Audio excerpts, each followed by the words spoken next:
Bienvenue à cette conférence du 3IT Ingéniosité sans frontières où on discute d'innovation, de créativité, qu'on discute d'ingéniosité par toutes ses formes. On sort des frontières habituelles, des laboratoires et de la technique pour aborder des choses comme l'entrepreneuriat, l'innovation, la technologie, par des figures de style parfois audacieuses. Puis aujourd'hui, ça va être par la figure de la ultra-course, des ultramarathons, avec deux personnes très inspirantes qui vont nous partager leur parcours, qui vont nous partager également leur collaboration dans la création, la conception d'un fauteuil roulant adapté aux marathons et aux ultramarathons. On a Philippe Oligny, qui est le fondateur de Cartus, dont vous voyez ici un exemplaire du fauteuil. Et les gens qui sont dans la salle, on a dans le hall d'entrée également un exemplaire du fauteuil. Puis, Sébastien Roulier, notre ultra-marathonien qui, également ici à la FMSS, est médecin et également enseignant à la faculté de médecine. Alors, ça me fait vraiment plaisir. Moi, je suis François Thibault, je suis l'animateur aujourd'hui et c'est avec un grand plaisir que j'organise ces réunions-là avec ici la direction du 3IT, avec les collègues. Je remercie Arsène, Imad à la technique et les autres collègues qui sont en soutien aujourd'hui. Merci également Paul Charette, directeur du 3IT, qui est avec nous également. Et pour les gens qui sont à distance, un mot pour vous, ça fait vraiment plaisir que vous soyez là, on vous sait très nombreux, on croit que le message a énormément circulé du côté de la faculté de médecine et du CIUS. Alors, bienvenue au 3IT où on fait de la recherche interdisciplinaire en innovation technologique et ça va faire très plaisir de vous voir prochainement pour de futurs projets parce que oui, on a des projets ici qui touchent à de la haute technologie et également à de la recherche en médecine, en sciences de la santé. Alors, vous faites partie aussi de notre équipe aujourd'hui. Alors, ça fait extrêmement plaisir de vous présenter Sébastien Roulier et Philippe Oligny. Je vous souhaite une excellente conférence. Merci pour l'invitation. J'espère bien vous motiver, inspirer et pas trop vous faire peur avec mon parcours. Juste une petite slide de reconnaissance. L'Université de Sherbrooke est située sur un territoire non cédé traditionnel et actuel de la nation Wabanaki, le Ndakina. Nous respectons les propriétaires traditionnels de ces terres et sommes reconnaissants qu'ils agissent comme gardiens du territoire que nous partageons. Donc, j'ai plusieurs chapeaux. Le plus important, naturellement, celui de père, de 3 enfants. C'est la photo, je ne dirais pas la plus récente, mais j'ai réussi à avoir cette photo-là à un moment donné où les 3 voulaient faire de la randonnée. Maintenant, à 19 ans, 17 ans et 15 ans, papa est moins important, mais j'ai des enfants qui aiment encore le plein air. Je suis aussi, on l'a mentionné, médecin, pédiatre spécialisé en soins intensifs de pédiatrie. Je suis aussi professeur à l'Université de Sherbrooke. Je suis également un gestionnaire, donc je suis le chef de l'unité des soins intensifs de pédiatrie. Je suis responsable de la qualité de l'acte dans mon département de pédiatrie également. Donc, plusieurs chapeaux. Je fais un peu de recherche également, aussi de la recherche clinique. Et j'ai plutôt abordé mon parcours d'athlète qui se répercute pareil dans toutes mes sphères de vie, tous les éléments un peu de philosophique qu'on va discuter. Bien, c'est des choses que je peux transposer facilement dans mon travail et dans ma vie personnelle également. On l'a mentionné, je suis un ultramarathonien. J'ai commencé en étant un marathonien, mais maintenant, je fais des distances de plus de 160 km et même la plus longue distance que j'ai faite, c'est 425 km en 3 jours. Tout ça, ça commence par un premier pas. Ce premier pas-là, c'est toujours le plus important. Puis des fois, il faut se tester dans des choses qu'on ne sait peut-être même pas que le pas va être important pour nous. Puis la course, ça a été un peu par hasard, un ami qui avait fait des marathons, qui par la suite, je me suis dit, c'est accessible la course. Et donc, j'ai commencé à faire ce premier pas-là. Et maintenant, j'en fais plusieurs. Le premier pas dans mes défis, c'est toujours le plus important. C'est toujours, des fois aussi, quand on a des épreuves ou des choses qu'on anticipe, on se dit, hey, ce pas-là, il faut que je le fasse, mais qu'est-ce qui s'en vient? Ça va être difficile. J'ai pas trop de difficulté à me dire, hey, j'ai 100 km à faire, j'ai 24 heures de course à faire, mais je sais qu'il y a des milliers de pas qui s'en viennent. Puis c'est pas en regardant la fin qui est important, c'est chaque petit pas va être important pour me rendre jusqu'à là. Si je vois déjà la fin, c'est déjà des fois perdu. Je suis mieux d'y aller une étape à la fois. Mon parcours a commencé à Québec en l'an 2000. Ça fait 26 ans que je cours. Ça fait 26 ans que j'ai toujours le goût de courir. Puis ça fait 26 ans que j'arrête pas de trouver des nouvelles façons de courir aussi. Mais après ce premier marathon-là, en 3h36 à Québec, je m'étais dit, en fait, avec ma copine de l'époque, j'ai dit, plus jamais. C'est juste des fous qui font ce genre de distance-là. Plus jamais je vais faire des courses. Et bien, naturellement, le fou, c'est moi maintenant, parce que je suis rendu à 130 000 km et plus de courses à pied. Je fais en moyenne 6 000 km de courses et de randonnées en montagne par année. Mon record, une année record a été de 7 000. Ça veut dire 213 courses avec un dossard. 62 marathons, surtout dans les 10 premières années que j'ai couru, 66 ultramarathons depuis 2012. Et à travers ça, je me lance des défis parce que c'est pas assez. J'aime ça aller dans les montagnes. Ici, on voit le mont Washington au loin. C'est un endroit où j'aime bien aller et j'ai fait beaucoup de défis dans les montagnes blanches qui sont à 2 heures d'ici à Sherbrooke. On est chanceux. C'est juste à côté. Puis c'est un territoire qui est vraiment intéressant à explorer. Mais 90 défis sans dossard qui s'insèrent un peu n'importe quand dans mon horaire, même si j'ai déjà des courses organisées. Puis ça, je vais vous en glisser des mots durant la conférence pour voir un peu quel genre de défis je peux faire ou quel genre de doublés qui peuvent survenir, des fois un peu inattendus, mais qui donnent quand même des beaux résultats. Puis ces défis-là, ça va de plus de 60 km à 425 km, qui est le défi le plus long que j'ai fait jusqu'à maintenant. Oui, j'ai un talent à la course, puis je veux l'exploiter, mais ce talent-là, il faut quand même que je l'entretienne. Mais ça commence par quelque chose, ce talent-là. Il a fallu que je le découvre, puis découvrir que la course, c'est quelque chose qui me faisait vibrer. On va voir Philippe qui va vous parler, lui, de qu'est-ce qui l'a fait vibrer aussi dans son parcours. Moi, c'était la course. Puis la course, j'ai voulu l'explorer différemment, mais ça implique quand même beaucoup de persévérance, quand même beaucoup d'entraînement. Donc, ça se fait pas tout seul. C'est pas parce que j'ai un talent que finalement, ça va se faire tout seul. C'est difficile pour moi, mes courses aussi. Je me mets dans des situations difficiles aussi. Vous allez le voir un peu plus tard avec des parcours qui ont été un peu compliqués. Mais j'ai toujours un intérêt à vouloir continuer à explorer la course parce que je trouve qu'il y a toujours plein de choses que je peux découvrir sur la course, sur moi, sur les autres également. Je vais essayer de répondre à des questions. Pourquoi courir? Tout le monde, c'est la question que tout le monde pose. Pourquoi on court? Pourquoi on court? C'est sûr que la performance, ça motive. Puis quand on commence, là, je pense que c'est important d'avoir des objectifs. Puis les performances vont nous amener à dire « Ah, j'ai atteint ce but-là, peut-être que je peux faire un peu mieux. » Ça reste quand même important, je trouve, la performance. Mais rendu à mon niveau, je suis rendu aussi où peut-être je suis rendu à donner, à vouloir donner, puis ça, on va y revenir un peu plus tard, puis qui est un peu le sujet de la conférence, c'est comment on peut partager la course. Mais j'ai eu des beaux moments à la course au niveau des performances. Sur marathon, je parlais d'une 60aine de marathons, j'en ai gagné 9, 3 au Lac Placide. J'avais pris possession de ce parcours-là pendant 3 ans, un triplé. J'ai fait mon record personnel sur marathon au Lac Placide aussi. Donc, j'ai eu un parcours de marathon qui m'a vraiment amené avec un bon niveau de coureur. Puis moi, j'ai vu la vague arriver. J'ai commencé en l'an 2000. Fait que j'ai vu tout le monde qui s'est mis à courir. Mais à cette époque-là, l'an 2000, il y avait un peu moins de coureurs. Fait que je me retrouvais dans les meilleurs au Québec. Mais j'ai eu l'audace de mettre mes enfants dans la poussette dans des courses. Puis ici, j'ai terminé premier dans un marathon devant 200 personnes à Rimouski en 2010 en 2h46. Mon record personnel à la course solo, c'est 2h36. Il n'y a pas une grande différence. Mais c'était pour moi un défi de pousser mes enfants. Puis, en fait, juste pour pousser l'audace, j'ai même changé d'enfant à la moitié. Donc, ça a été un highlight important pour moi. Puis, tu sais, on parle de 2010, mais avant ça, j'avais réduit les distances, je courais plus de demi-marathon, j'avais trouvé de la vitesse à travers ça. Puis à chaque fois, je mettais mes enfants aussi dans la poussette. J'ai gagné des 10 km avec mes enfants. J'ai fait des très bons demi-marathons avec eux. Ils dormaient, ils étaient observateurs. J'avais des enfants qui étaient un petit peu plus observateurs les premiers. Le troisième, lui, il n'avait rien à faire. Il fallait qu'il court lui aussi. Fait qu'on courait ensemble à la place. Mais ça a été un beau highlight, mais tant mieux si ça n'a pas trop duré. Parce que de toute façon, toutes ces performances-là, ça reste du passé. Je construis là-dessus, mais c'est ce qui va s'en venir après qui est toujours plus intéressant. Puis dans ma philosophie de coureur, je m'étais dit, hey, si je cours plus que le marathon en entraînement, le marathon va être facile.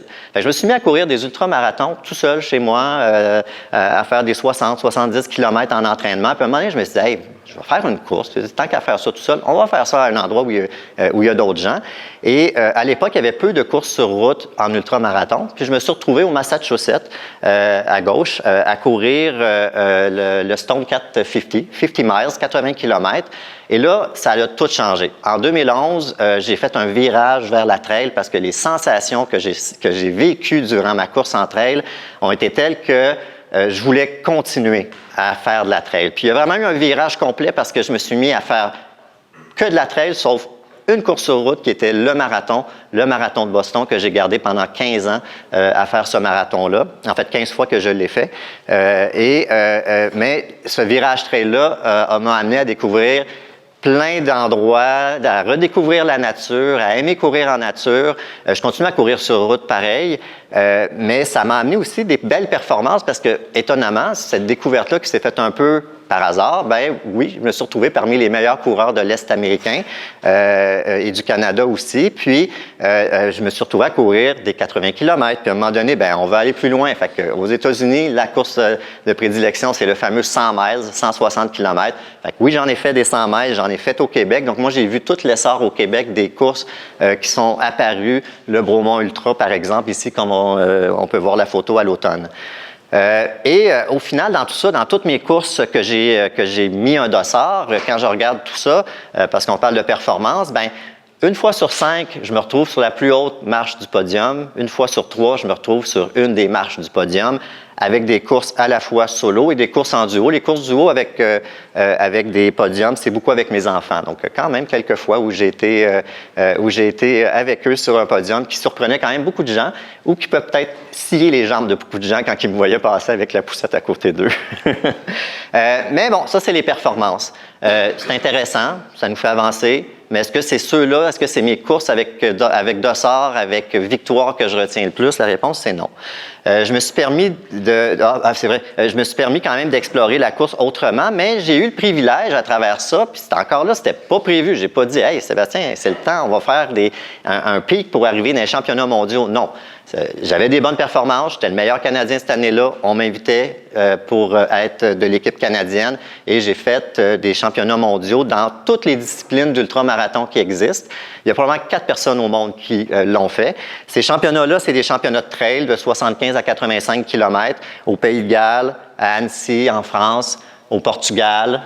J'ai fait un 100 km sur route au Qatar. Ils n'ont pas voulu me laisser partir avec le chameau. Et finalement, à Albi aussi, où là, j'ai fait une course de 24 heures. Imaginez, pendant 24 heures, on fait un parcours de 1,5 km à répétition, plus que 100 fois parce que j'ai fait 210 km. Je me souviens plus exactement combien de fois j'ai fait de tours. Le dernier ultramarathon, c'est le format Backyard, qui est un nouveau format de course. Puis j'ai participé au championnat canadien par équipe en 2024. Donc quand même, de 2013 à 2024, j'ai participé à 6 championnats mondiaux. Je parlais que oui, c'est intéressant les performances, mais j'aime bien explorer. Puis l'endroit où j'aime aller, c'est les Montagnes Blanches. Je passe beaucoup de temps là quand j'ai la chance, mais naturellement, je peux pas passer tout le temps là. Mais ça, encore là, concours de circonstances, je parle à quelqu'un qui me dit « Hey, tu veux découvrir les Montagnes Blanches, c'est beau. » Je connaissais beaucoup on monte au sommet, on redescend, mais là, de faire les crêtes, pour moi, ça a été une découverte où j'ai vraiment pu explorer tous les sommets des Montagnes Blanches. Il y a un défi qui s'appelle de faire les 48 sommets les plus hauts des Montagnes Blanches. Et des 4000 pieds, c'est pas énorme, mais ça reste que c'est les montagnes les plus hautes qu'on a dans l'Est. Les fameux 48 sommets, je les ai toutes faites au mois d'août 2017 dans 4 sorties. Je me suis amusé comme ça. Je les ai refait une deuxième fois par la suite, puis j'ai même étendu ça à tous les sommets de l'Est américain. Il y en a 115 et 4000. C'est encore là une cible que beaucoup de gens ont, que j'ai probablement atteint en 1 an et demi. Ça inclut les Adirondacks, ça inclut le Maine avec Baxter State Park, puis le Mont Catadin. Donc, je m'amuse dans les montagnes. Et ça donne des moments où on voit des choses que plein de gens ne voient pas. Et le mont Washington et le Franconia Ridge, qui est le mont Lafayette, je les ai atteints plusieurs fois comme sommet. Il y en a que c'est souvent leur cible d'une vie. Le mont Washington, je l'ai atteint 84 fois. Le mont Lafayette, 80 fois. Et dans le genre de défi que je peux faire au mont Washington, c'est de monter, descendre une butte le plus de fois possible jusqu'à ce qu'on atteigne l'altitude du mont Everest. On appelle ça un Everesting, 8850 mètres de dénivelé positif. J'ai fait 8 fois le mont Washington d'affilée en 22 heures. J'ai fait 8 fois le mont Lafayette en 28 heures pour atteindre le 8850 mètres. J'ai fait 8 fois le mont Chauve ici, qui n'est pas très loin. En fait, non, j'ai fait 18 fois, excusez. 18 fois le mont Chauve ici. En 34 heures, ça donnait 160 km. Un week-end, j'ai décidé ça comme ça. Le mont Ham, 21 fois en 24 heures, en 21 heures, 90 km pour faire le fameux Everesting. J'ai fait aussi le mont Offord en plus qu'Everesting, ça je vais vous en parler un peu plus tard. Puis en ski de randonnée, il n'y a pas très longtemps, j'ai aussi fait le mont Giroux, petit mont de ski, que j'ai monté 38 fois, 10 000 mètres de dénivelé positif. C'est le genre de défi que je fais. Puis ici, c'est lors d'un de mes Everesting où j'ai été témoin des monts Jefferson, Adams et Madison qui étaient couverts d'un petit chapeau. J'aurais été là 2 heures plus tard, puis je ne l'aurais pas vu. Donc, ça me permet de voir des choses qu'on ne voit pas beaucoup, de voir des paysages intéressants. J'adore l'hiver dans les montagnes blanches, même quand il fait très froid, mais ça donne des beaux paysages. Ici, c'est le mont Mosilaki, un coucher de soleil. On est à 1600 mètres d'altitude à peu près, au-dessus des nuages. C'est sublime quand tu vois ça. Tu oublies tous tes bobos que tu avais quand tu as monté. Le Franconia Ridge, on voit très au loin le mont Lafayette. Encore là, une crête que j'aime bien faire, et des fois même la boucle complète qui est la Pemi Loop de 50 km. Le mont Washington à nouveau. Je vous parlais tout à l'heure de voir des paysages intéressants au-dessus des nuages. On appelle ça un undercast. Ça n'arrive pas souvent. Quand ça arrive, on est vraiment content d'avoir été témoin de ça. La course, pour moi, c'est aussi un entraînement à la résilience. C'est mon laboratoire. Hein? Donc, il y a beaucoup de gens qui vivent des épreuves qui le choisissent pas. Hein? Donc, naturellement, il y a des épreuves de vie qu'on ne choisit pas. Moi, je choisis de faire ce que je fais à la course. C'est mon laboratoire d'entraînement à la résilience. Et on dirait que de me sortir de ma zone de confort m'amène à apprécier encore plus la vie, à apprécier plus les petits détails de la vie également. Les blessures, les gens voient souvent ça comme j'ai une blessure, je fais un pas en arrière pour mieux réavancer. Honnêtement, moi, c'est pas ma vision. J'ai été blessé dans le passé, j'ai eu des épreuves dans le passé. La façon que moi je vois les épreuves, c'est le nouveau chemin. Cette épreuve-là, c'est mon nouveau chemin. Je dois composer avec ça. Et comment je vais sortir de cette épreuve-là va m'amener sur une nouvelle trajectoire. De partir avec l'idée que je veux revenir là où je suis, on fait fausse route parce que les blessures vont revenir, puis on n'atteindra pas nos objectifs. Donc, de voir la blessure ou de voir les difficultés en se disant, c'est mon nouveau parcours, je dois composer avec ça, je construis avec tout ce que j'ai acquis jusqu'à maintenant, mais je dois continuer à avancer. L'important, c'est de continuer à avancer. Et quand j'ai été blessé, je me suis mis à marcher. J'ai marché un petit peu plus. Quand j'ai eu ma chirurgie à l'automne passé, je me suis mis à marcher. Il y avait encore des belles choses à découvrir à la marche rapide. Pour moi, un bon coureur de sentier, c'est aussi un très bon randonneur. Donc, j'ai exploité un peu plus ça, finalement. Et donc, l'entraînement à la résilience, pour moi, c'est important. Me sortir de ma zone de confort, c'est important. Beaucoup d'avancées de l'être humain se sont faites pas parce qu'on était assis tranquille sur notre sofa, c'est parce qu'on a testé des limites, on est allé un peu plus loin, on a osé. Moi, j'ose à la course, mais encore là, c'est un environnement qui est contrôlé. Si ça va moins bien, je peux arrêter. J'essaie de ne pas trop arrêter, par contre. Mais je me lance plein de défis. Puis quand on parle de défis, il y a souvent un élément de difficulté, il y a souvent de l'inconnu, il y a souvent la possibilité d'un échec.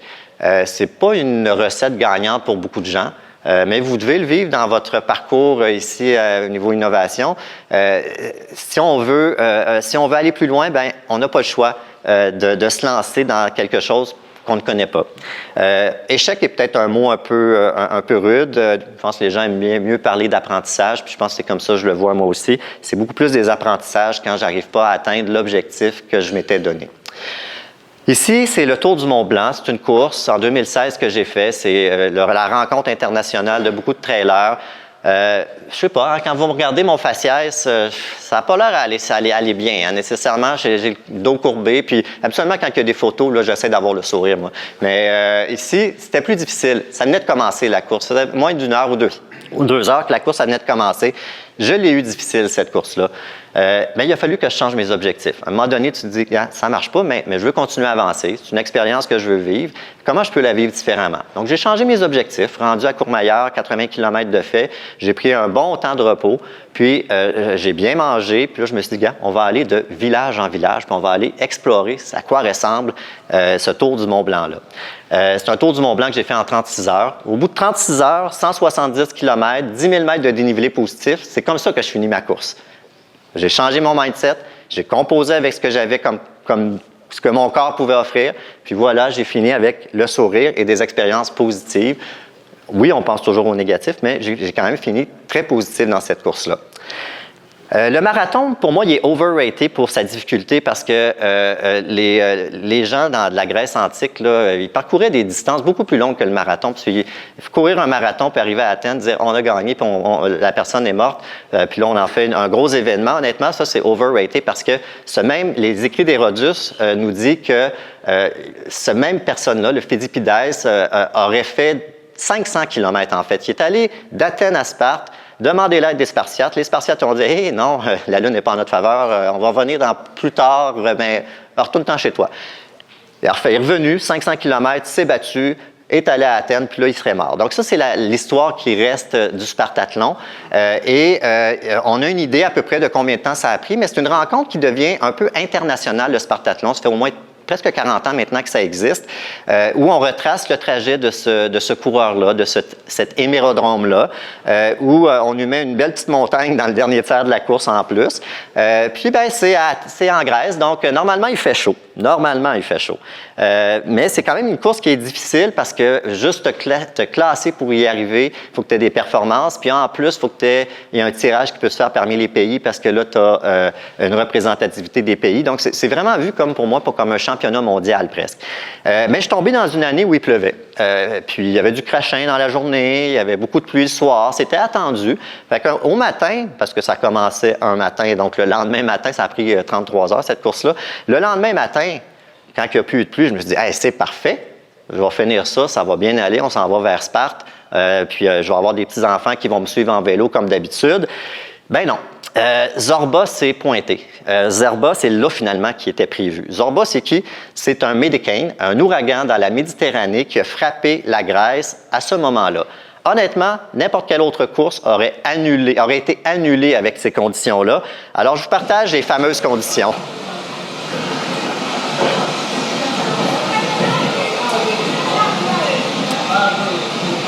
Aimeriez-vous ça courir là-dedans? C'était vraiment le pire déluge que j'ai jamais eu dans une course. Tu t'en vas en dessous d'une tente pour un ravito, c'est vraiment une chute d'eau qui est là. Tu sors de là, c'est juste de l'eau, puis toi, tu vois un mur d'eau qui arrive avec du vent. C'était vraiment fou. Le vent qui te pousse, tu n'as plus de jambes, tu passes proche de tomber, des arbres qui tombent, de l'eau, ça d'eau parce qu'ils n'ont pas un bon système d'évacuation d'eau. C'était vraiment assez particulier, mais bon, on termine avec le sourire. On touche au pied de Léonidas, de la statue de Léonidas Ier de Sparte. On a terminé ça en 33 heures, bien content de l'avoir complété. Et je retrouve mon coloc Eyolf, un Norvégien que j'ai appris à connaître là-bas. Ça fait 14 fois qu'il fait la course. On fait des rencontres vraiment exceptionnelles dans ce genre de course-là, avec les championnats mondiaux également. Donc, vraiment des belles rencontres, une belle rencontre ici que j'avais fait avec Eyolf. Au final, dans tout ça, dans cette section-là où je parle un peu plus de résilience, les limites n'existent que parce qu'on les croit infranchissables. Il faut faire attention avec ça, parce qu'à un moment donné, si tu es blessé, je pense qu'il y a une certaine limite que ton corps t'impose. Puis, à certains moments, on peut faire des choix. On peut choisir de continuer ou on peut choisir d'arrêter. Puis ça peut être correct. Je veux dire, la décision appartient à la personne, à elle-même. Mais avec les 213 courses que j'ai faites, avec des ultramarathons où normalement les taux d'abandon, c'est 25 à 50 des gens, bien, j'ai abandonné 2 fois seulement dans toutes les courses que j'ai faites jusqu'à maintenant. Puis c'est un choix personnel quand j'ai arrêté. Il y avait des fois quelque chose de mieux qui s'en venait après, comme la double traversée, le rim to rim to rim du Grand Canyon que finalement j'ai pu faire à la place de finir ma course, qui a été un 80 km vraiment intéressant. La course, c'est aussi un moment pour moi. Les gens pensent que parce que je cours souvent, que je cours tout le temps, non, je ne cours pas tout le temps, mais que tout doit aller vite. Bien, avez-vous passé déjà 24 heures, 30 heures tout seul avec vous dans votre tête? Peu de gens, je pense, l'ont fait. Moi, quand je cours, j'ai rien dans les oreilles, je n'écoute aucune musique, je reste à l'affût de tout ce qui se passe autour. C'est un moment pour être sensible à tout ce qui se passe, donc mes sens sont éveillés à ce moment-là, puis j'ai besoin d'avoir des sens éveillés dans les endroits où je vais. Pour moi, c'est important de rester en contact avec la nature. C'est un contact qui est important pour moi. Puis, ces moments-là amènent des moments de réflexion. Un peu comme Rousseau le disait, la marche a quelque chose qui anime à vivre mes idées. La course, des fois, peut nous amener à régler des problèmes, peut nous amener à réfléchir sur nous, réfléchir sur la vie. C'est des fragments de pensée. Je ne me mets pas à faire une dissertation sur « Hey, OK, là, il faut que je pense à telle chose ». De toute façon, la nature me ramène toujours à ce qui est essentiel, le moment présent, ce qui se passe autour de moi, la bulle que je contrôle quand je suis dans des environnements comme au Mont Washington, au sommet, dans des vents de 100, 120 km/h.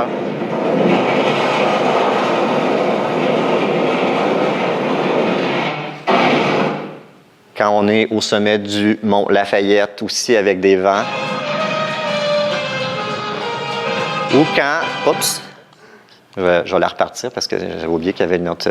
ça allait un petit peu plus loin.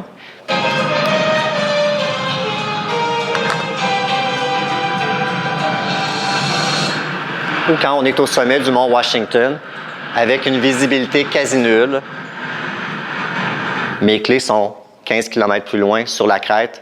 J'y étais, je l'ai fait, j'ai fait le retour. Puis comment je me dirigeais à ce moment-là, comme dans d'autres circonstances, dans les montagnes blanches, quand tu ne vois pas grand-chose, bien, c'est à terre. Comment le sol est dur. Comment, OK, là, je suis un peu plus mou là, probablement qu'il n'y a pas grand gens qui ont été là. Quand c'est l'été, c'est comment la roche, elle est usée. C'est ça mon chemin. OK, je vois la roche qui est usée, c'est là que je vais aller. Donc, des indices que la nature me permet de me dire, OK, là, je suis sur le bon chemin, puis je peux y aller. J'ai toujours un GPS pareil, là. Dans ce genre de circonstances-là, il faut avoir un GPS, mais je ne veux pas l'utiliser. Je ne veux pas être dépendant de cette technologie-là. Je vais l'utiliser en cas de nécessité, puis si je suis vraiment mal pris, je pourrais envoyer un SOS, mais je connais les portes de sortie quand je vais à ces endroits-là. Je suis bien préparé. Les hémorrodromes, ils ressemblaient à ça dans la Grèce antique. Vous ne verrez pas courir dans cet attirail-là, mais c'était les messagers coureurs. Puis, à un certain point, je me vois un peu comme un messager coureur à transmettre certains messages sur l'importance de l'activité physique, un peu comment on peut inclure les bonnes habitudes de vie également. J'ai un site web, je donne des conférences, j'ai un blog également où je fais des récits de mes aventures et de mes défis.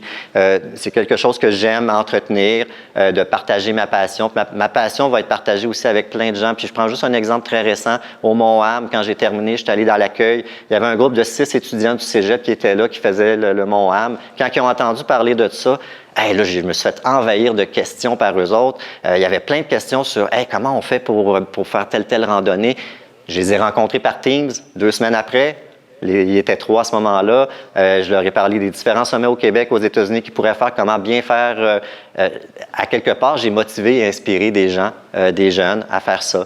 D'autres jeunes, c'était « Hey, j'ai un projet en communication à faire. Tu veux être mon cobaye d'entrevue? » « Oui, pas de problème, je vais le faire. » Donc, ça ouvre des portes et des expériences très variées.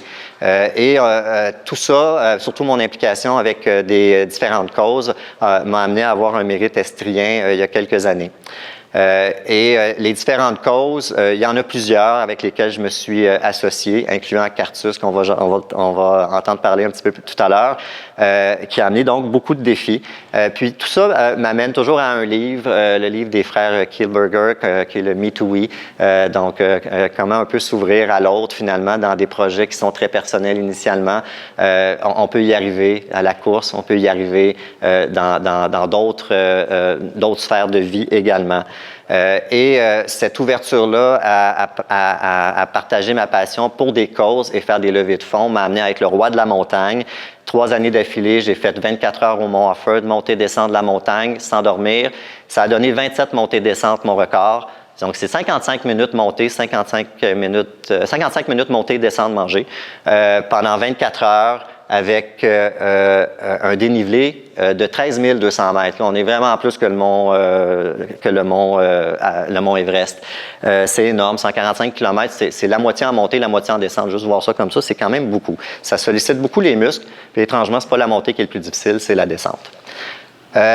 Aussi, pendant la pandémie, les banques alimentaires avaient besoin de beaucoup de sous et de denrées. Donc, j'ai parti un projet, Avançons tous en cœur. Je l'ai organisé en 3 semaines, ce projet-là. Il y avait une ouverture du côté de Moisson-Estrie avec Geneviève, qui était la directrice à ce moment-là. Ça a amené plein d'idées. Moi, je courais, je faisais des grands cœurs. Puis, il y avait une levée de fonds en même temps avec une levée de denrées qui était faite en même temps. Les 3 années, on a récolté entre 180 000 et 295 000 de denrées et de sous. Et moi, mes défis dans tout ça, c'était de courir des grands cœurs. Le premier, c'était 300 km. Le deuxième, 425 km en 3 jours. Le quatrième, vu qu'il y avait le couvre-feu, là, ça a donné un trèfle à 4 cœurs, où là, j'avais fait 4 départs de Moisson-Estrie. Je suis allé jusqu'à Asbestos en courant. Je suis allé jusqu'à Mégantic et Quaticook. C'est ça mon territoire que j'ai couru. J'ai couru toutes les MRC qui sont servis par Moisson-Estrie. C'était ça mon but avec ce grand cœur-là. Ça a donné des rencontres super intéressantes.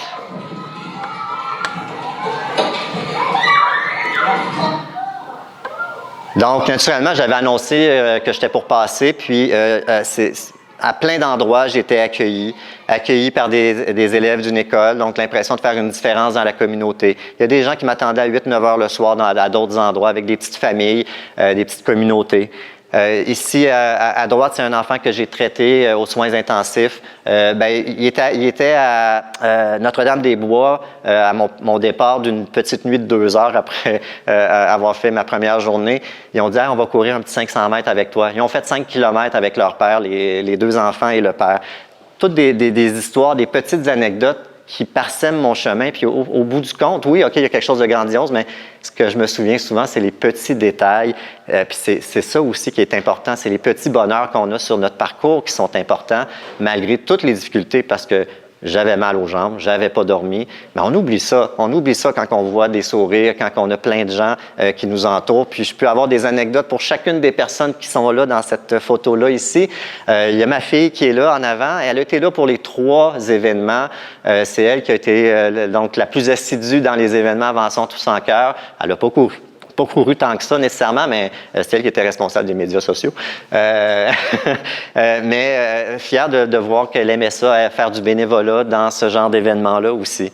Donc, vous voyez que j'ai un baluchon qui est quand même bien rempli, puis je l'ai rempli encore plus avec les courses partagées.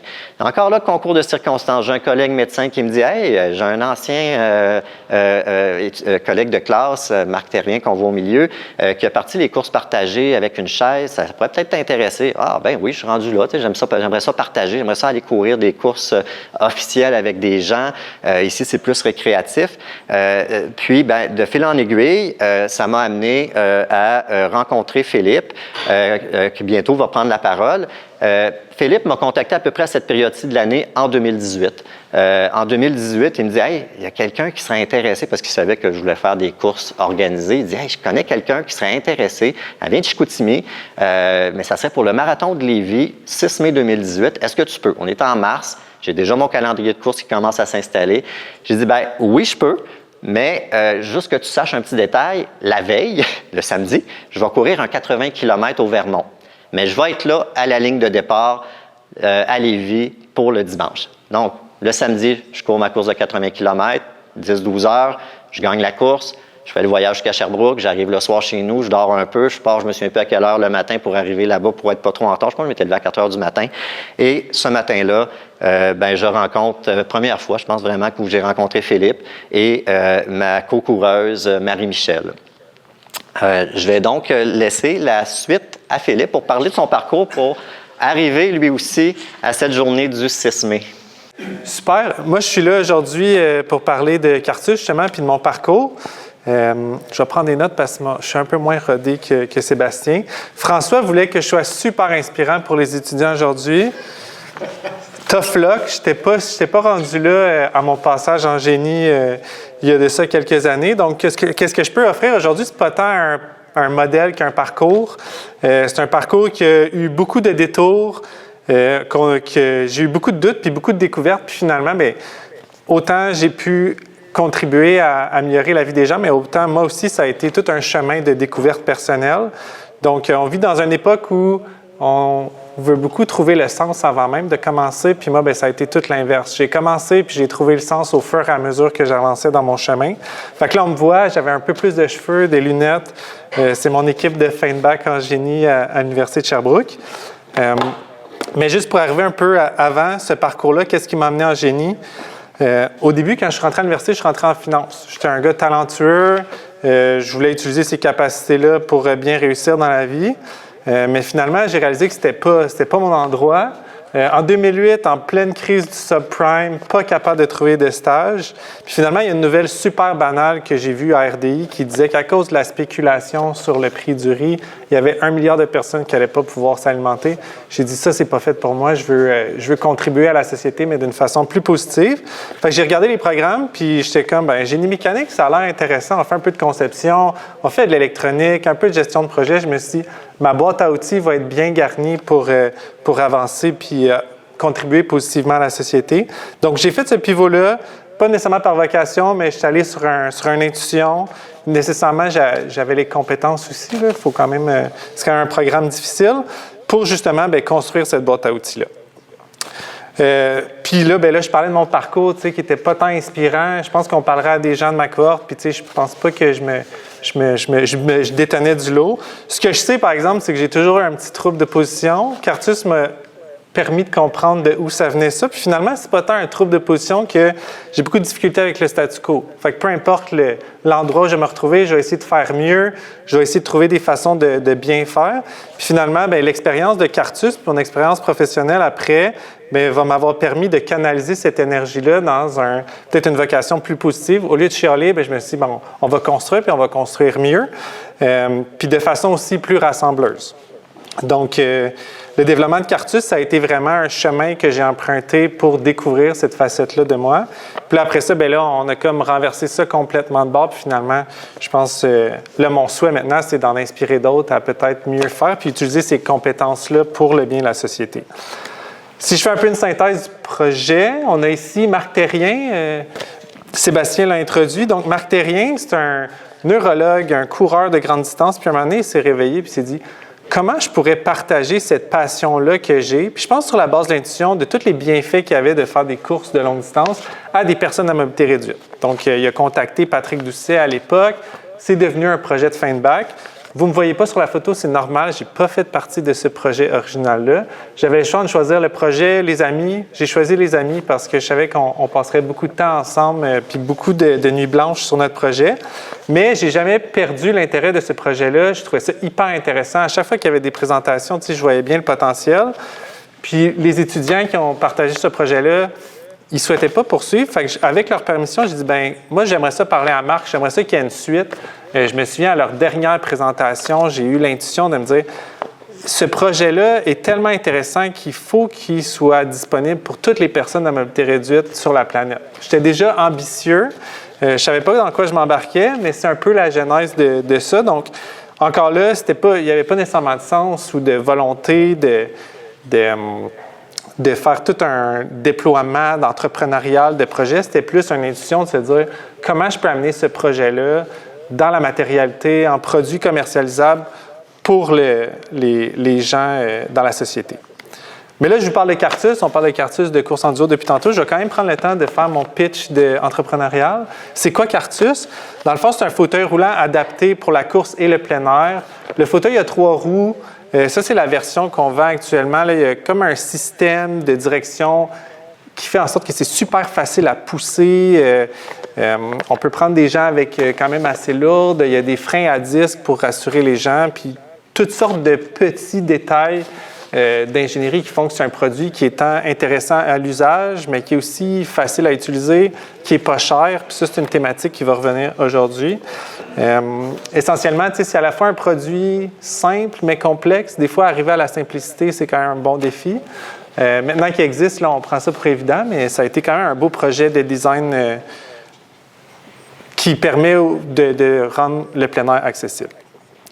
Cartus, si on parlait du chemin parcouru puis de où ça part, au final, quand j'ai parti Cartus, c'était vraiment sur la base de l'intuition. J'avais aucun plan d'affaires, j'avais pas de feuille de route. Tout ce que j'avais, c'est un feeling.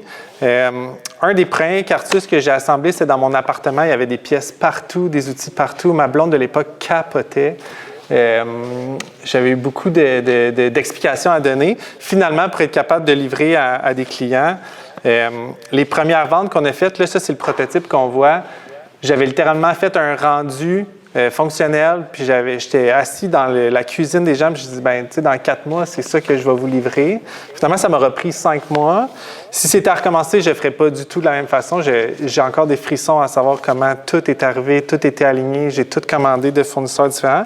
Mais ça reste que c'est un peu la thématique de la présentation aujourd'hui, c'est la notion de feeling, puis d'avancer dans le chemin, puis un peu de se faire confiance, de découvrir soit les capacités à l'intérieur qu'on est capable de faire, ou se faire confiance qu'on va l'apprendre puis qu'on va le faire.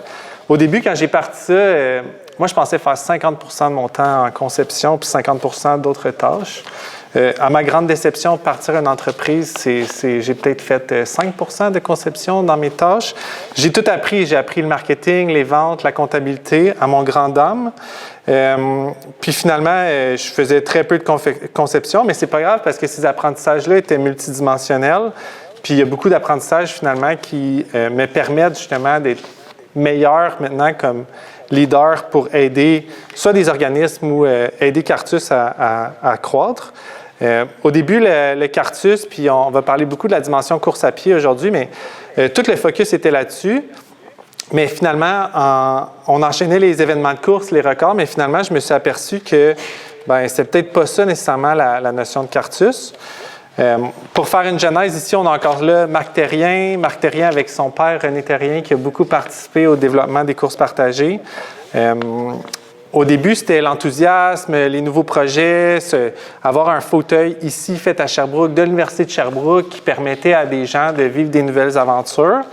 Puis ça, c'est la dimension plus communautaire, mais finalement, parce que je me suis aperçu, puis c'est le bout intéressant, justement, je trouve, où on est beaucoup dans la découverte, c'est que en courant, en étant près des familles, ce que je me suis aperçu, c'est que finalement, les gens, ils voulaient juste aller dehors. Puis à travers ce fauteuil-là, où on enchaînait justement les courses, finalement, j'avais des commentaires de familles qui disaient, nous, tu sais, on est content de Cartus parce que à la première craque dans un trottoir, il faut qu'on rebrouche chemin parce que les fauteuils conventionnels ne servent pas à ça. À Première Racine aussi, les gens se butaient puis disaient, je pense on dépassera pas le 100 mètres autour de la résidence ou de la maison.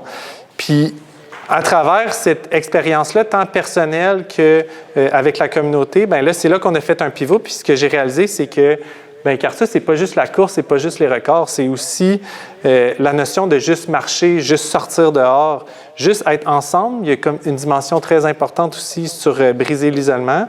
Avant Cartus, même moi, je faisais pas de plein air, plus ou moins. Dernièrement, je suis dans les photos d'enfance, puis on faisait beaucoup de camping quand j'étais jeune.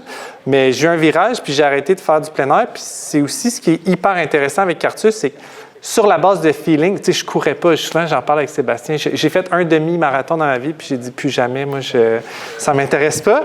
Mais c'est pas important. Au final, c'est que ce projet-là, autant j'avais un feeling de vouloir faire une différence dans la société, autant personnellement, ce projet-là m'a ouvert tout un nouveau pan que je ne m'attendais pas face au plein air. Puis à toutes les fois que je fais une activité de plein air, ça me reconfirme l'importance de ce projet-là.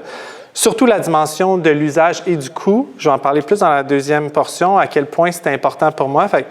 Au final, moi, je pensais contribuer au bien-être des gens. Puis finalement, il y a beaucoup de bien-être qui est venu pour moi. Puis ça a été le début d'une aventure que je ne m'attendais pas. Fait que si j'ai à résumer un peu la première partie de Cartus jusqu'à maintenant, avant de rencontrer Sébastien, bien, c'est beaucoup d'audace, une bonne intuition, la curiosité d'essayer, puis d'apprendre en chemin. Pas de plan, pas de feuille de route, juste une conviction que ben, je peux faire mieux, puis je peux utiliser mes talents au profit de la société, sans savoir vraiment ce qui m'attendait. Donc, on s'est retrouvés à Lévis le matin du dimanche. Ça a été une belle expérience avec Marie-Michel. On parlait que oui, les gens aiment juste bouger, mais il y a quand même certaines personnes qui aiment courir, même si elles sont co-coureurs, co-coureuses. Puis, ben, c'est cette portion de gens-là que moi, j'ai mis dans la chaise pour les amener dans des vraies courses, leur faire vivre la vraie course. Et ces gens-là veulent des records, veulent performer, de la même façon que moi à mes débuts. À suite au demi-marathon de Lévis, en 1h30, ben, on a eu un record Guinness, moi et Marie-Michel.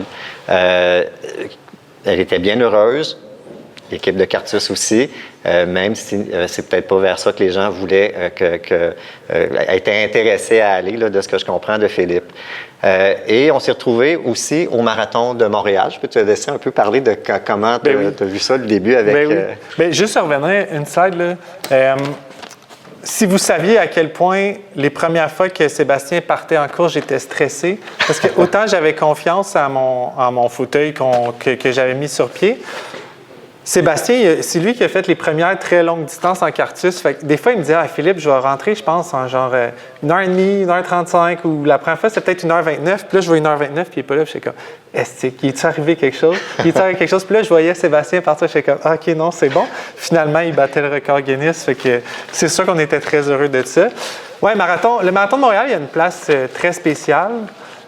Pour nous, parce que à travers ce premier record Guinness-là, finalement, le trio, tu sais, moi, toi, Marie-Michel, je pense qu'on a été comme un trio qui s'est beaucoup suivi dans les courses de longue distance.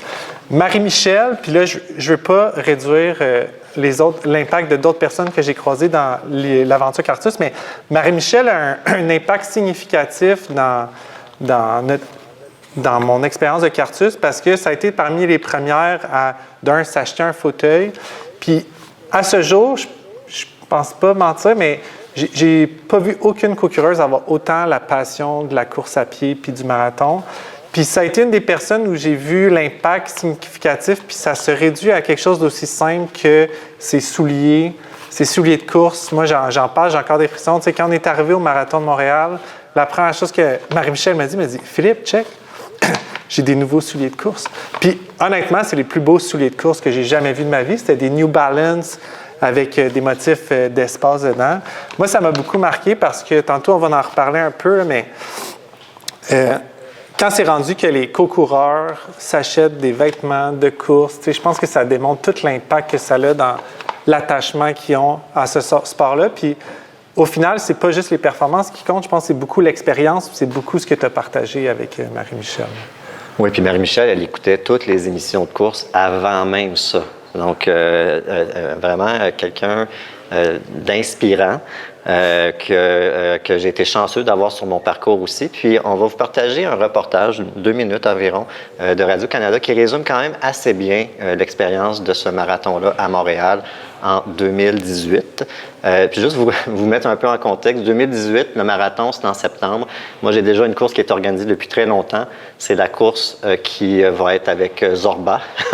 Donc, cette course-là va être 5 jours après le marathon. C'était pas prévu de faire le marathon de Montréal. Marie-Michel m'a interpellé, je pense, en juillet. J'aimerais ça faire le marathon de Montréal. Oui, j'ai une grosse course, 250 km qui s'en vient. Je vais le faire, je vais être là. Puis on verra comment je serai pour le 250 km. Ça sera à gérer après.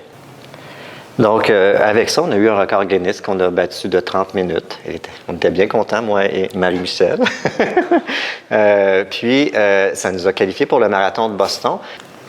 Donc, 2 records Guinness, demi-marathon, marathon. C'était pas des choses qui étaient prévues initialement. C'est pas, je m'inscris pour faire nécessairement un record Guinness, mais on les a eus, on les prend. Tout le monde est content. Marie-Michel était contente, naturellement, d'être inscrite dans le livre des records Guinness. Est arrivé Boston.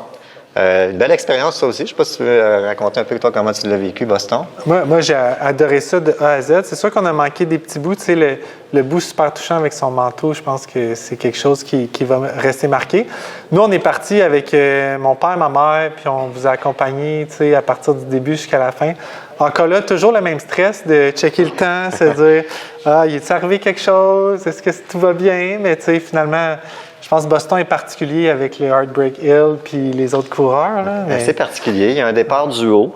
Avec tous les co-coureurs et les coureurs. En fait, quand on est allé chercher notre dossard, ce qui est intéressant, les gens qui nous ont vu rentrer, qui voyaient que Marie-Michel allait chercher son dossard aussi, une des personnes a parlé qu'on était là pour le Marathon of Kindness. Je trouvais ça très intéressant comme terme. Puis effectivement, c'est un peu ça, de la bienveillance dans la course. Et on s'est retrouvés sur la ligne de départ. On commence avant les coureurs élites, un bon 30 minutes avant eux autres. Ils vont nous rattraper à un moment donné. Dans ce cas-ci, ils m'ont rattrapé au 25-26e kilomètre, puis on a des coureurs élites qui me faisaient des thumbs up. Mais l'affaire, c'est qu'on était tout seuls sur la route, nous autres, à ce moment-là. Fait qu'on a une foule de 500 000 personnes juste pour nous. Fait que, ah ouais, crier. Je sais pas combien d'énergie j'ai perdu, entre guillemets, parce que ça valait vraiment la peine. Marie-Michel, elle a super aimé l'expérience d'être assise, puis d'avoir tous les gens dans les villages qui nous encourageaient. C'était vraiment une belle expérience qui nous a amené finalement à terminer le deuxième duo overall là, dans la course. Mais c'était pas ça qui était essentiel à ce moment-là. On parlait de stress, est-ce que Sébastien va finir? Bien, moi, j'avais eu la commande d'une équipe que je devais absolument finir la course parce qu'on était accompagnés cette journée-là. Je ne sais pas si tu veux le mentionner. Ben oui, c'est un des plus beaux reportages qu'on a pour Cartus. Et après le succès de Montréal, l'équipe de Jean-François a poursuivi avec justement l'ensemble du séjour, du parcours pour le marathon, du début à la fin. Puis là, on a vraiment été capable ou en mesure de bien comprendre toutes les émotions puis l'accompagnement. Puis finalement, une course comme Cartus, ça n'a pas juste un impact juste sur Sébastien puis le co-coureur, c'est un impact sur la famille. Nous, on était là. Tu sais, c'est souvent quand tu arrives à des courses de Cartus, c'est oui, le duo est fier, mais après ça, toute la famille qui est là, tu sais, c'est vraiment un moment fort. Oui, toute l'énergie positive que ça crée autour. Donc, vous êtes invité à aller regarder ce documentaire-là d'une 15aine de minutes sur Podium, toujours devant. Et Marie-Michel a dit une phrase intéressante dans ce reportage-là, une phrase que j'aime bien citer. Quand on a la possibilité de défoncer des barrières, d'aller encore plus loin dans la vie, on le fait. Donc, venant de quelqu'un qui n'a jamais couru, jamais marché, mais qui a plein de possibilités elle-même, son sourire est contagieux. Je pense que c'est une phrase qui mérite qu'on l'ait tous en arrière de la tête. Une autre personne que j'aimerais aussi introduire, parce que ça en est un autre qui aime les défis, c'est Samuel. Samuel Camiran est atteint de l'ataxie de Friedreich, qui est une maladie neurodégénérative. Donc, il sait que ça va se dégrader, son état neurologique, mais c'est un combattant. C'est quelqu'un qui a beaucoup de défis aussi, puis assez particulier comme personnage, entre guillemets, parce qu'il a fait des courses à obstacles. Il a mobilisé des gens en faisant des courses à obstacles. Regardez la confiance qu'on doit avoir pour monter une rampe comme ça, là. Hein? Il essaie le plus possible avec ses bras parce que c'est ce qui est le plus fort actuellement à ce moment-là. Mais les jambes, non, il n'y a pas de force. Mais toute la mobilisation qui s'entraîne. Puis, il y a un côté un peu fou. Il a fait du crowdsurfing, là, le gars. Il est vraiment particulier, ce Samuel-là. Encore là, concours de circonstances, on me l'introduit. Puis, on va faire le demi-marathon de Sherbrooke ensemble. Et j'ai voulu y offrir lui aussi le marathon de Boston. On est en 2019 au marathon de Montréal. À ce moment-là, même sa condition se dégrade un peu parce qu'il est avec un fauteuil roulant motorisé, mais toujours le sourire, prêt à aller de l'avant dans le défi du marathon de Montréal pour lequel on doit se qualifier pour aller à Boston. Et on termine ça un peu plus difficile, il est un peu plus lourd à pousser, un peu plus difficile quand même comme marathon, la chaleur et tout ça. Et on a notre qualif quand même pour le marathon de Boston. Par contre, on sait ce qui se passe en 2020, la pandémie. Donc, marathon de Boston annulé. J'ai dit, hey, j'ai un autre projet pour toi, Samuel. Il y a une course qui n'existe pas dans les livres des records Guinness. Il y a le demi-marathon, marathon, puis il y a la course de 24 heures. Mais il manque quelque chose. Il manque un 100 km. Fait que j'ai fait les démarches à Guinness World Record pour rajouter le 100 km. Et on a fait un trajet officiel qui est le Mount Royal Summit Quest, donc la quête du Mont-Royal, qui part du Stade olympique. On s'en va 50 km dans l'ouest de Montréal. On revient, on monte le Mont Royal. Donc, c'est ça le parcours, 100 km. On a fait ça en 13 heures. Il s'étirait par-ci, par-là. On était accompagné de gens aussi à ce moment-là. Une belle expérience le long de la piste cyclable. C'était très sécuritaire. On s'est bien amusé, toute l'équipe qui était là. Et on a terminé ça au sommet avec une personne qui, pour lui, était vraiment significative, Jean-Marie Lapointe. J'aurais bien aimé lui offrir d'autres courses, mais sa condition s'est détériorée tellement qu'il a été vers un geste courageux qui est l'aide médicale à mourir.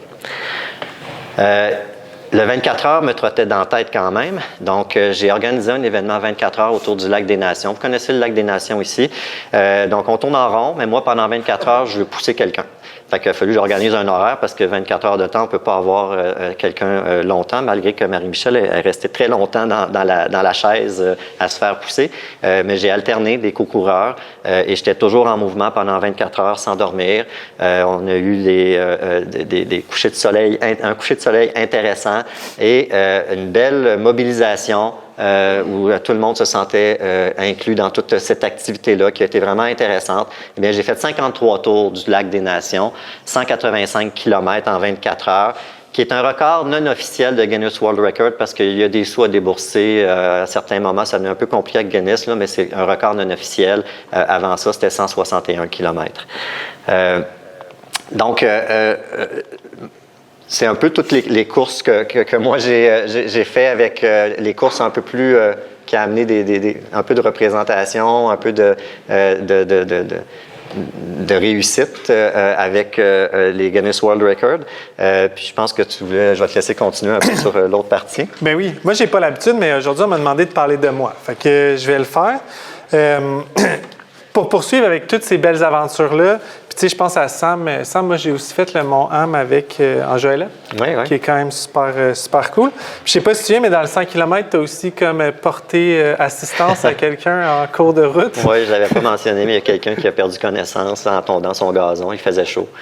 Fait qu'aux 3 quarts de la course, Sébastien, on voit quelqu'un qui est comme en besoin, puis on est comme, regarde, on va te donner un petit coup de main, puis après ça, on est reparti finir ce 100 km-là. Mais oui, je viens avec mon parcours en toute transparence. Tu sais, la thématique qu'aujourd'hui, moi, que je voyais, c'est vraiment justement d'emprunter un chemin puis de découvrir qu'est-ce qui nous attend un pas après l'autre. Puis je trouve ça le fun, ça fait beaucoup référence à ton ultramarathon Spartathlon, là. Mais oui, je compare ça au mythe de Sisyphe, là, l'expérience entrepreneuriale avec Cartus. Moi, j'ai choisi volontairement d'avoir un produit abordable. Au début, quand j'ai commencé ce produit-là, les gens ne croyaient pas vraiment à l'impact que ce produit-là pouvait avoir. Fait que, tu sais, même lever du financement, là, c'était pas comme c'était en ce moment. Fait que ça a été beaucoup des hauts et des bas. Tu sais, on avait Sébastien puis toute une gang de coureurs qui formaient des communautés, gagnaient des records Guinness. Mais finalement, moi, j'étais pris toute seule dans mon atelier à assembler mes cartus, faire mon assemblage, faire ma comptabilité. Puis comme c'est un produit saisonnier, mais à chaque saison, c'était à recommencer. Fait que parfois, ça a été plus difficile que d'autres. On discutait un peu là, avant de faire la conférence à quel point je pense que à chaque saison, j'étais un peu meilleur, mais il y avait des nouveaux défis. Fait que je me retrouvais tout le temps dans le même baseline de défis entrepreneurial. Mais c'est pas grave, tu sais, il y a une notion de persévérance où tu construis, tu vends, tu recommences. Tu construis, tu vends, tu recommences. La partie la plus difficile avec Cartus, ça a beaucoup été le manque de prévisibilité des ventes. Fait que, tu sais, ça vous surprendra pas, là. C'est un produit qui est peut-être un peu plus niché. Fait que à chaque fois qu'on fait un bon coup, bien, finalement, tu sais, le mois d'après, tu peux peut-être avoir 2 mois qu'il n'y a pas de vente, puis après ça, 5 ventes. Puis, tu sais, c'est un peu difficile de garder le cap. Par contre, tu sais, la notion de valeur, puis l'impact que ce produit-là a dans la vie des gens a toujours permis de maintenir justement le cap sur où on s'en va. Puis, ce qui a toujours gardé le flambeau, puis qui a permis de persévérer, bien, c'était les gens, c'était la communauté. J'ai souvent voulu abandonner, j'ai souvent essayé de trouver des solutions pour vendre. Il y avait beaucoup de fatigue, beaucoup de doutes, le sentiment souvent d'être seul à pousser, surtout l'entreprise, parce que la communauté va bien, Mais en même temps, tu sais, dans l'atelier, bien, cette communauté-là, on ne la voit pas. Même à un moment donné, il a fallu que je me mette un mur complet de photos de mes clients juste pour me rappeler, tu sais, pour qui je faisais ce produit-là. Mais à chaque fois que je voulais passer à d'autres choses, il y avait tout le temps un petit signe. C'est une grosse vente. Un témoignage qui rentrait à genre minuit le soir, disait « Hey, voici où est-ce qu'on est allé. On est allé au lac près de chez nous, puis ça nous a permis de vivre un beau moment. » Puis là, j'étais comme « Ah, Colin, je peux pas abandonner. » Tu sais, il y a plein de gens qui comptent sur ce produit-là. Puis il y a toujours eu ce sentiment de devoir inachevé au sens où, oui, tu sais, il n'y avait pas de feuille de route, puis j'étais allé très à l'intuition pour le développement de Cartus, mais tout le temps, cette petite version-là, Cartus comme abouti, achevé, avec comme un...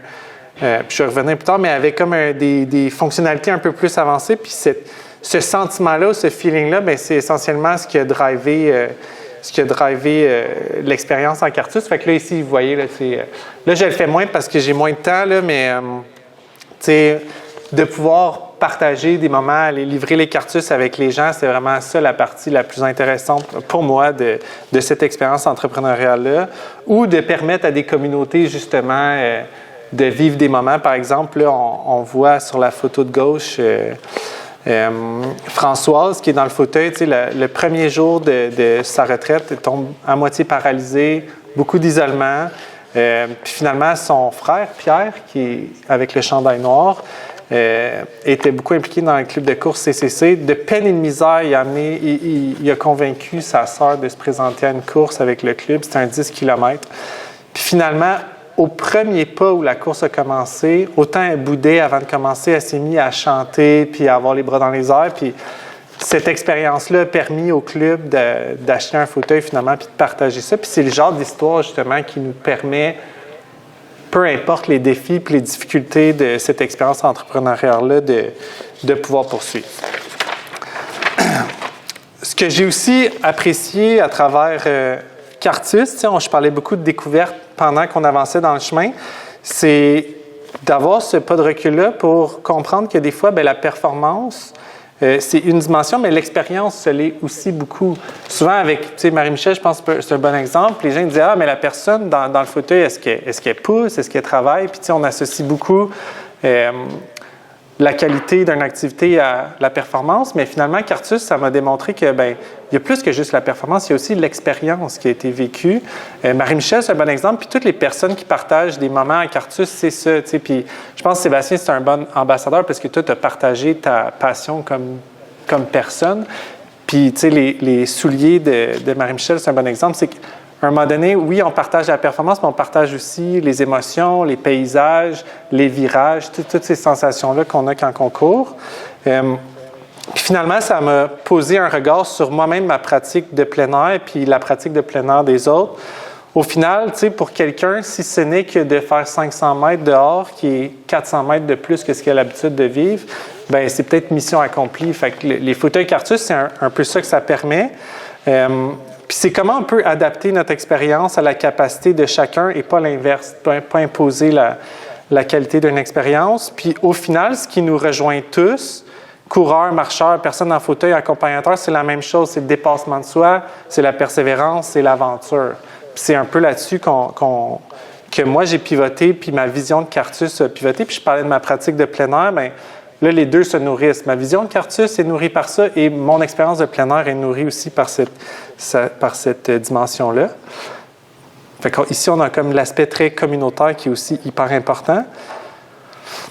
Qu'on a, tu sais, même un père qui a pris Cartus puis qui l'a adapté puis qui a mis des skis de fond pour faire son activité qu'il préfère. Fait que, tu sais, après ça, oui, c'est de la course, mais c'est aussi beaucoup le plein air puis le partage de cette expérience-là en plein air. Puis des communautés qui s'approprient ce fauteuil-là pour, après ça, bien, vivre plein d'autres activités.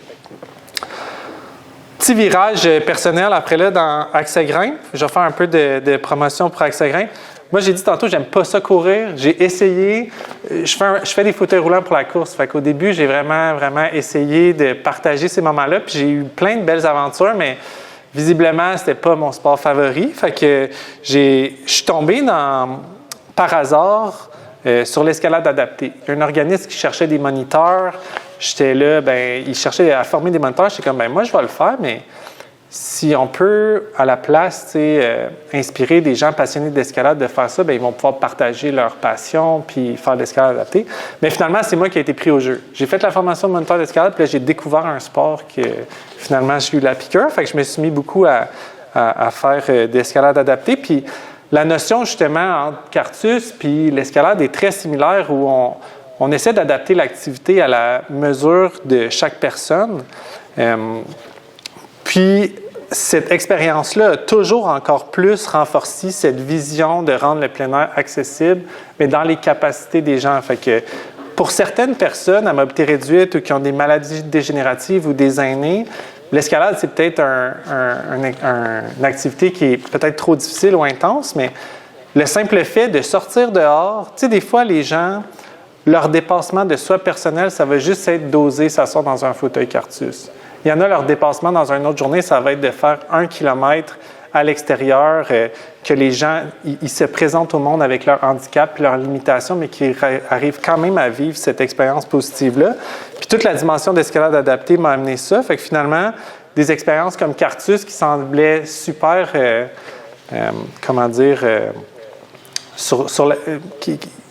qui démontrait pas tout ce chemin-là que je pouvais parcourir entre le moment où j'ai choisi de lancer ça au bac pour que maintenant, tu sais, on est moniteur d'escalade, on fait des activités à tous les mois, on a des centaines de participants qui participent à ça puis qui se découvrent. C'est pour démontrer tout le chemin parcouru. Fait qu'on crée des petites communautés là aussi. Puis c'est aussi ce qui m'a permis de découvrir un autre aspect de moi. Tu sais, souvent, on me demande, est-ce que tu connaissais quelqu'un à mobilité réduite avant de partir dans ce projet-là? Puis non, tu sais, j'étais juste drivé par un feeling que je voulais faire une différence, puis je suis allé vraiment par curiosité dans la découverte. Puis là, j'ai découvert, le hockey en fauteuil, des sorties en joëlette dans des montagnes. Fait que ça a été vraiment une porte vers l'aventure. Puis à travers mon parcours, j'ai participé à un concours qui s'appelle Adopting, puis j'ai rencontré Anne Marcotte, qui est comme une ancienne dragonne. Puis elle, je trouve qu'elle l'avait bien formulé parce qu'à travers la persévérance que j'ai eue dans ce projet-là, elle m'a dit, tu sais, Philippe, je pense pas que c'est toi qui as trouvé le projet Cartus, je pense que c'est lui qui t'a trouvé, puis que tu étais la bonne personne pour persévérer, pour finalement faire en sorte que ce projet-là existe. Puis à travers tout ça, là, j'ai fait une maîtrise en design. Je me suis beaucoup penché sur la phénoménologie, fait que c'est là que ça rejoint un peu la relation entre le corps, l'esprit, le psyché. Puis toutes nos activités, je pense, incarnent beaucoup ça, là. Puis j'ai même des personnes qui ne sont pas à mobilité réduite, dont mon bon chum Frank de maîtrise, que j'ai initié au plein air, puis à la dimension inclusive des activités physiques. Fait que c'est là que je vois qu'un peu, quand on parle de chemin qui ouvre une porte, Cartus a permis justement, en osant rentrer dans cette porte-là, par curiosité, par intérêt, ouvert tout un pan, finalement, de découverte de l'autre, de soi aussi. On a quelques exemples de moi qui pose des Cartus, parce que il fallait quand même que je montre la preuve que j'ai couru un peu en Cartus. Puis tu sais, ce qu'il faut retenir de Cartus, c'est l'aspect communautaire. C'est tellement un aspect qui est plus important qu'on pense. Cartus, c'est un fauteuil, mais ça incarne des valeurs, finalement. Puis les courses partagées, je pense que Sébastien a beaucoup couru là. On a 8 chapitres au Québec. Il y en a à Québec, Sherbrooke, Gatineau, Saint-Jean-sur-Richelieu. Finalement, ce produit-là a permis de créer des petites communautés bienveillantes. On est rendu dans les CEPAC, des CHSLD. Il y a des municipalités qui en ont acheté pour rendre ça disponible à la population. On en a vendu partout dans le monde, Canada, États-Unis, UK, Australie, Nouvelle-Zélande. En Australie, je me souviens, parce que ça m'impressionne tout le temps, le coût du shipping, c'était 1 500 $. La personne a payé ça sans broncher. Fait que, ça montre l'importance du plein air pour certaines personnes. Puis après ça, je voulais couvrir rapidement quelques choix que j'ai faits, parce que c'est important pour moi, je pense qu'il y a des étudiants ici dans la posture entrepreneuriale. Je ne suis jamais allé au Dragon.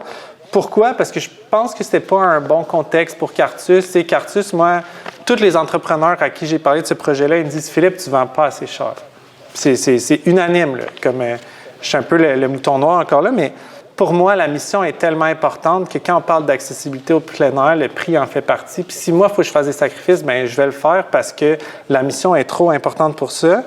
Puis aussi, le personal branding, des fois, j'ai quand même une tête dure. Là. J'aurais pu prendre avantage de Cartus pour mettre beaucoup de l'avant puis faire beaucoup d'autopromotion, mais je pense que c'est pas la nature de Cartus. Cartus, sa vraie valeur, c'est dans la communauté. Fait que c'est, à chaque fois, dans ce chemin-là, j'ai essayé de mettre de l'avant, justement, les valeurs de Cartus. Finalement, je vais embrayer parce que je vois le temps qui passe. Bien là, on se retrouve dans mon atelier. Bien là, ça, c'est le sentiment du travail inachevé. Puis ça peut sembler négatif, mais c'est super positif. Ça veut dire que mon chemin n'est pas terminé, puis il y a encore plein de choses à explorer. C'est sûr qu'il y a une troisième itération que j'aimerais faire. Un fauteuil modulaire qui permettrait peut-être de faire plus d'activités. Donc, la famille qui s'achèterait ce produit-là en aurait plus pour son argent, même si vous aurez fait vos devoirs, mais on est très compétitif en termes de prix puis d'offres. Puis bien, maintenant, à chaque fois que je recommence, c'est de rouler ma boule en haut de la montagne puis qu'elle retombe, comme Sisyphe. Bien, je le fais tout le temps un peu dans une meilleure posture puis avec plus de compétences. Là, malheureusement puis heureusement, j'ai dû trouver un emploi en parallèle au Conseil d'innovation pour me permettre de poursuivre avec Cartus. Puis j'en parle parce que c'est important au sens où, à quelque part, peu importe la société de performance, puis tu sais, il y a des gens qui aimeraient ça que je lève des capitaux pour aller plus vite, mais c'est plus l'inverse, c'est de, moi, déterminer le rythme que je pense qui est bon pour Cartus, parce que si je n'avais pas pris ce rythme-là, puis je ne l'avais pas imposé, peut-être que Cartus ne serait plus là. Donc, c'est aussi une leçon sur... Cartus, c'est le projet, c'est le chemin que j'ai choisi d'emprunter. Même si c'est plus lent, mais en même temps, c'est encore là. Puis je pense que ça fait un bon parallèle avec la course à pied. La notion de performance n'est pas ultime. Des fois, il faut aussi savoir aller à son rythme puis décider de ses propres conditions de réussite. Je vais te laisser poursuivre, peut-être. Oui, mais je vais sauter certaines slides. Parfait. Excuse-moi. Hein? Non, il n'y a pas de problème. On avait comme 6 finales à ça. Ça rejoint ce que tu dis, en fait, ce que tu viens de dire. Hein? Donc, chaque défi, chaque épreuve, c'est un peu le passage vers un autre défi. C'est une quête sans fin, hein, jusqu'à un certain point. Puis pour faire rebond avec ce que tu viens de dire, moi, je trouve qu'une citation qui résume bien ça, tu sais, le rythme que tu veux choisir et tout ça, Tom Hanks, dans la cartographie des nuages, dans son rôle d'Isaac Sachs, dit « Chaque point de jonction, chaque rencontre est une fenêtre ouverte sur d'autres horizons. » Donc, oui, on peut avoir l'objectif principal qui est d'atteindre tel point, mais en chemin. Puis c'est pour ça qu'on dit aussi le voyage, c'est ça qui est important plus que la destination. On peut tellement avoir des portes qui vont s'ouvrir, d'autres choses qui vont nous réveiller à autre chose. Puis je pense que c'est important de se le permettre, puis de ne pas juste avoir une vision tunnel, rester ouvert à tout ce qui se passe autour de vous. Si tu veux, je vais peut-être passer vite à celle-là. Ben oui, c'est bon. C'est nos parcours, c'est un peu que... Il y a quelque chose qui nous a fait vibrer, une passion, mais à travers ça, c'est quand même un peu une métaphore de la vie, avec des hauts, des bas. Tu sais, on en a beaucoup parlé dans les rencontres avant la conférence, mais tu sais, je pense que ce qui nous anime le plus, c'est la persévérance puis la curiosité. Ah, donc, ça en fait partie. On apprend beaucoup aussi dans notre parcours. On a appris beaucoup. Fait que c'est vraiment comme une métaphore de la vie. Puis, jusqu'à un certain point, on n'est peut-être pas obligé de toujours avoir une raison. Puis, un peu comme la vie, tu sais, pourquoi on vit, on peut philosopher là-dessus, mais tu sais, vraiment sans pourquoi, sans raison, mais absolument, il y a quelque chose qui nous drive dans notre passion. C'est souvent nos valeurs. Puis, probablement qu'on partage des valeurs un peu semblables. Ouais. La bienveillance. C'est clair. Bien, le partage, la communauté. L'inclusion, le respect de l'autre. Donc, je pense que c'est ça qui nous drive. Puis, tu sais, il faut un peu essayer d'abaisser le plus ce qui nous limite à avancer, puis essayer de trouver toujours le courage d'avancer dans nos projets. Je pense que c'est ça qui est important. Je vais te laisser avec ta citation que toi t'aimes. Ben oui, tu sais, ça, c'est l'histoire de Mario qui courait, qui marchait beaucoup avec David, son garçon. Puis finalement, tu sais, suite à cette expérience positive-là, malheureusement, David aussi a posé un geste courageux. Il s'est fait tatouer, faites ce que vous aimez avec ceux que vous aimez. Moi, je l'ai un peu partout. Il y avait une carte aussi qui venait avec ça. Je pense que ça résume bien un peu l'esprit de nos activités. Là. Puis, tu sais, ce qui résonne un peu pour moi, ça, c'est aussi faire du bien aux autres nous fait du bien aussi. C'est pas unidirectionnel. Je conclurai avec une citation de Victor Hugo. Il parlait de l'être humain dans la place avec la planète, avec la nature, avec l'univers, où il disait que rien n'est solitaire, tout est solidaire. Mais je pense qu'avec nos parcours, on peut dire aussi que pour l'être humain aussi, tout est solidaire également. Donc, merci d'avoir été là. Merci, Philippe. Merci, ben oui, merci. Merci à tout le monde.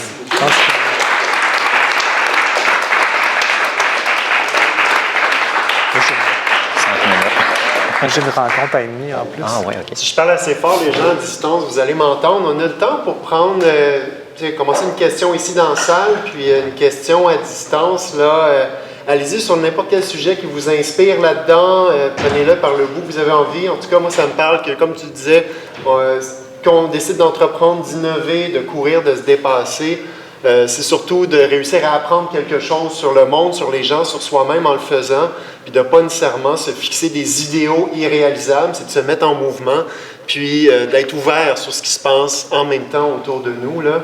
Alors, est-ce que dans la salle, là, je sais qu'il y en a qui ici, ils courent 10 km pour venir le matin, puis qui courent 10 km pour rentrer chez eux le soir, là, j'en reconnais un.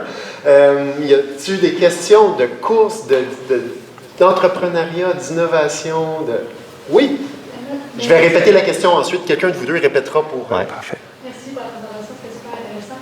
Je me demandais, what's next, c'est quoi le prochain défi, la prochaine roche? On va juste répéter la question. Oui, on nous demande c'est quoi nos prochaines roches à monter, nos prochains défis. Je peux te laisser répondre en premier. Bien, moi, c'est sûr que la dimension de plein air inclusif a pris une grande dimension. Là, en ce moment, tu sais, Cartus, c'est un peu plate, mais c'est de faire un pipeline de vente. Fait que des automations qui font que c'est un peu plus simple. Sinon, personnellement, j'ai un voyage de prévu au Kirghizistan en juillet, qui est très important pour moi. Fait qu'on, c'est Bivouac, là, vous irez voir, c'est une coopérative inclusive. Puis on va faire 2 semaines et demie avec des personnes à mobilité réduite au Kirghizistan. Je pense qu'on a comme 100 km à parcourir sur 2 semaines avec des fauteuils adaptés. Pas des Cartus, là, mais c'est pas grave. L'esprit de l'activité est là pareil. Ouais. Moi, je peux avoir des défis dans plein de champs possibles. Avec la course à pied, il y aura un défi plus personnel où je veux traverser les fameux 48 sommets des Montagnes Blanches en un trajet seulement, en traînant tout mon stock sur le dos. Je prévois un 6-7 jours pour ça. Ça s'appelle la Diretissima des White Mountains. Mais sur un aspect un peu plus partagé, j'ai en tête de refaire un défi au Mont Offord, mais de ne pas me limiter à 24 heures. Mon garçon, à la fin d'un de ces défis-là, au Mont Offord, avait répondu à une question d'un journaliste en disant c'est quoi, en fait, la question était c'est quoi le prochain défi de ton père? Bien, il pourrait peut-être faire 48 heures. Donc, mon prochain défi sera probablement 48 heures avec une cible de 40 montées-descentes du Mont Offord pour la Fondation du CHU. C'est ce que j'ai en tête. Un peu plus tard, au mois de novembre, fin novembre, début décembre, il y a une course au Costa Rica qui s'appelle la Transtica, qui est un 200 km en 5 étapes. Mais ce qui est différent de cette course-là, c'est qu'une mission humanitaire. Donc, dans chacun des villages où on va aller, il y a un aspect humanitaire où on rencontre les gens. Donc, ça, c'est aussi à mon horaire un peu plus tard dans l'année.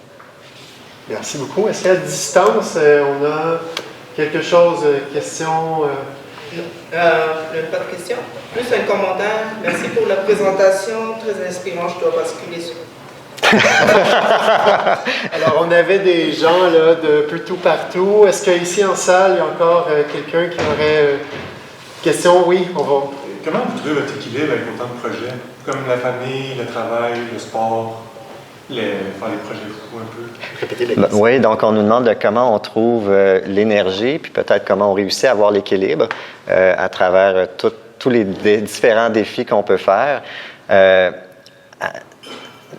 Ce qu'on aime faire, on va trouver une place dans notre vie, je pense. Je pense que c'est ça. Hein. Donc, quand je fais mes courses ou quand je suis en montagne, non, je ne suis pas sur les réseaux cellulaires, puis je suis pas les réseaux sociaux, puis je ne suis pas en train de regarder la télé.